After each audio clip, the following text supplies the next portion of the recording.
Kumusta ug mayong adlaw kaninyong tanan, mga kahigalaan ug mga kaigsuonan? Dasigon ko kamo sa pulong sa Dios. Nagaingon dinhi sa unang Timoteo kapitulo 2 bersikulo 3 ngadto sa 4. Kini maoy maayo og pagakahimutan sa pananaw sa Dios nga atong manluluwas, nga nagatinguha nga ang tanang mga tao mga luwas ug makakabot sa kahibalo sa kamatuoran. Ang pulong sa Dios tinaw klaro kaayo. Nga sa kasing-kasing sa Ginoo buot niya ang tanang tao mga luwas ug mahibalo sa kamatuoran. Busa gidasig ang tanan nga magtotoo. Nagaingon diha ang Timoteo kapitulo 4 bersikulo 1 ngadto sa 2. Sa atubangan sa Dios ug ni Kristo Jesus nga maoy maghukom sa tanang tao, buhi o patay, tungod kay mobalik man siya aron paghari. Awhagon ko ikaw, pagkugi kanunay sa pagwali sa mensahe sa tanang panahon gayud.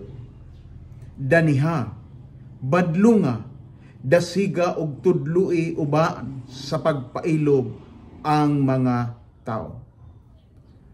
Dunay mensahe sa awit karon nga among pag-awiton uban sa akong anak. Nagauluhan kini sa kinabuhing misyonaryo.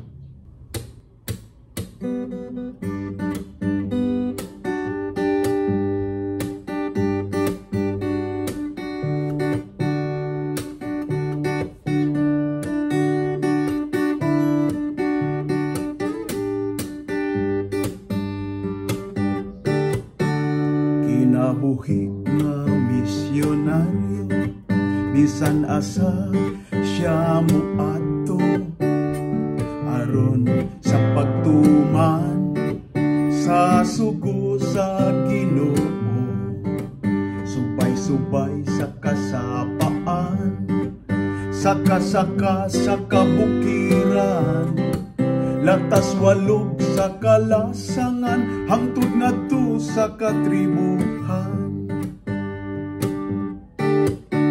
Kinabuhi nga misyonaryo, pinadala sa Ginoo, aron sa pagtuman sa pagwali sa katawhan, aron dili sila silutan panahon sa katapusan, o dili ta paninglan sa dugo sa katawhan. Busa mga igsuon, ako kang pagkadasigon, sa pagsangyaw magapadayon, saway pag-ukon-ukon, dili magakaluya, kay si Jesus ang kaubanta, sa atong mga paghago gantihan niya. Kinabuhi nga misyonaryo, mulakaw og musangyaw sa mga kasyudaran ug sa mga kabaryuhan, bisan pa sa kadagatan, hangtod ngadto sa kabarkuhan, latas sa mga kalauran, hangtod ngadto sa kapuluan.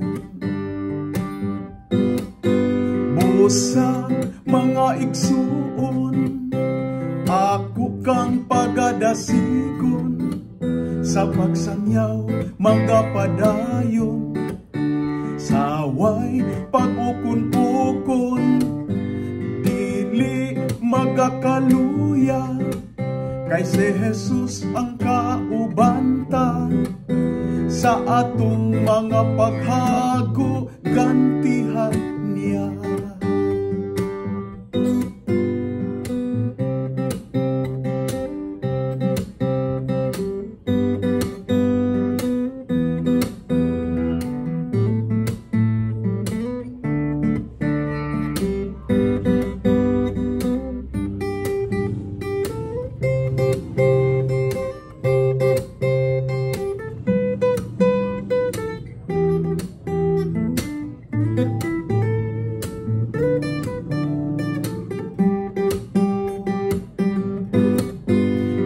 Sa mga igsuon, ako kang pagkadasigon, sa pagsangyaw magapadayon, saway pag-ukon-ukon, dili magakaluya, kay si Jesus ang kaubanta, sa atong mga paghago gantihan niya.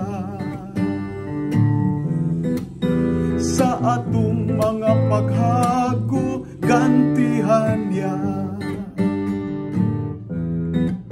Sa atong mga paghago gantihan niya.